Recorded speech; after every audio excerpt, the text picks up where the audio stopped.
Ano ba ang mga dapat mong gawin kung nawala o nasira ang iyong SIM card o cellphone na nakalink sa GCash account? Tuturo ko sa inyo yan step by step. So, pwede ba na magamit ang GCash kahit ang SIM card ay hindi na active? So, sasagutin natin yan sa dulo. At kung pwede na ba, at pwede ba na gumamit ng dalawang phone o dalawang at sa isang phone nakakabit ang SIM card? So, ganun din yan. Nasa video. Okay? So, umpisa na natin.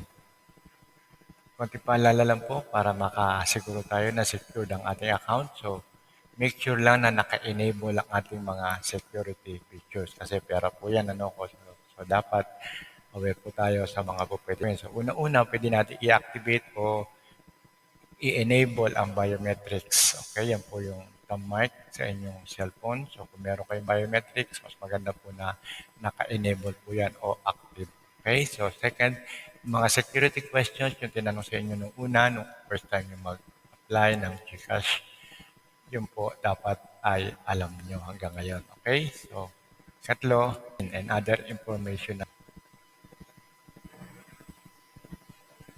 At ang huling-huli ay yung dapat updated ang inyong GCash app.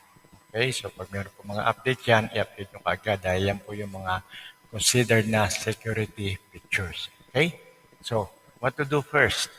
So step number 1, ang gagawin natin is kung sakaling nawala o nanakaw, so contact your network service provider. Okay, kung smart po yan, kukontakin nyo ang smart. And then kung Globe, kukontakin nyo ang Globe. Okay, para maka-request tayo ng bagong SIM card.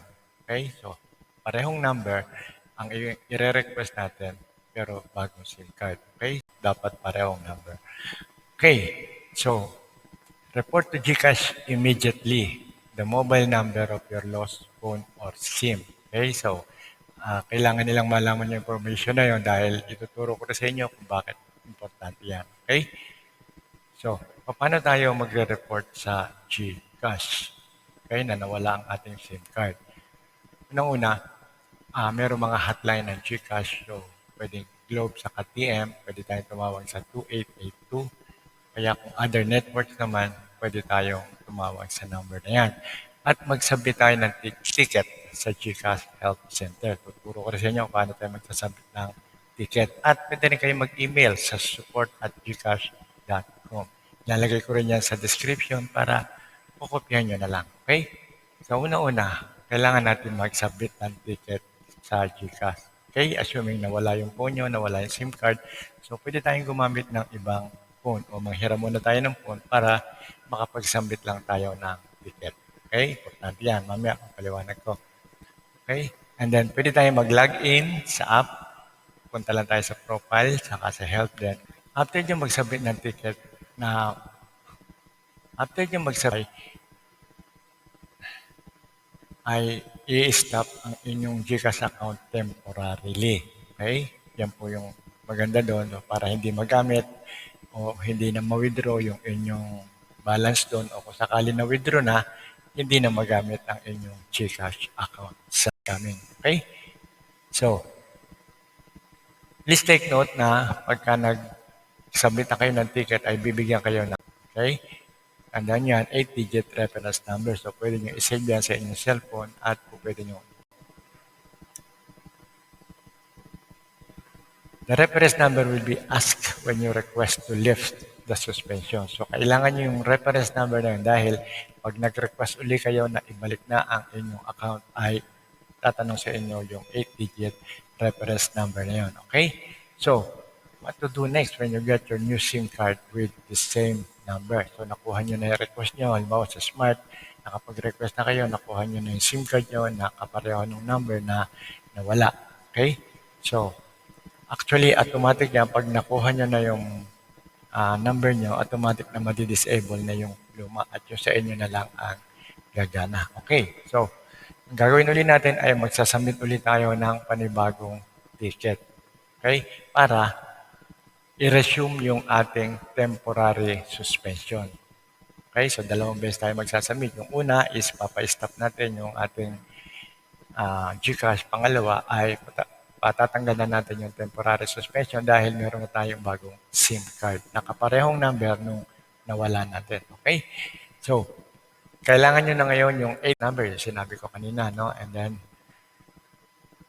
makakatanggap kayo ng email mula sa GCash regarding sa status ng inyong account within 24 hours. Okay? So, doon yung makikita kung ano na mga susunod nyo pa mga gagawin. Okay? And then, ang kailangan lang natin kapag ka nag-resume na kayo o pinatanggal nyo na yung inyong suspension ay kailangan nyo mag-upload ng valid ID at saka mag-selfie na hawak ang inyong valid ID. Okay? So, merong kung saan natin kakailanganin itong information na to. Okay? So, question and answer. Ito na yung sinabi ko kanina doon sa simula. So, is it possible to regain access to GCash account even if the SIM card link is no longer active? Okay? So, hindi na active yung SIM card, pero pwede pa rin ba tayong makakuha ng access? Okay? Ang sagot dyan ay yes. So, ang gagawin lang natin dyan is forget nyo lang yung MPIN. So, hindi nyo gagamitin yung inyong cellphone number. But instead, ang gagamitin nyo ay ang inyong email. Okay, so i-enter nyo lang ang inyong email para dun babagsak ang mga information. So, GCash will send you the details to your email. Okay, so hindi nyo kailangan yung cellphone number nyo sa email nyo babagsak. Okay, so next question is, ito na, is it possible to use two cell phones? One with GCash app and the other one with SIM card. So, dalawang cellphone na magkahiwalay. Yung isa ay gagamitin nyo sa GCash app at yung isang cellphone ay nandun yung inyong number na nakalink doon sa GCash. Okay? So, halimbawa, dalawa cellphone nyo, pwede nyo gawin yan. Yes, pwede po yan. Ang magiging pinagkaiba lang doon sa regular na magkasama ang SIM card at yung app ay dito ay makakatanggap kayo ng OTP from time to time. So, every time na magkakaroon kayo ng transaction, ay manghihingi ng OTP si GCash na kukunin nyo doon sa kabilang cellphone at i-enter nyo doon sa GCash app. Okay? So, pwede po yan.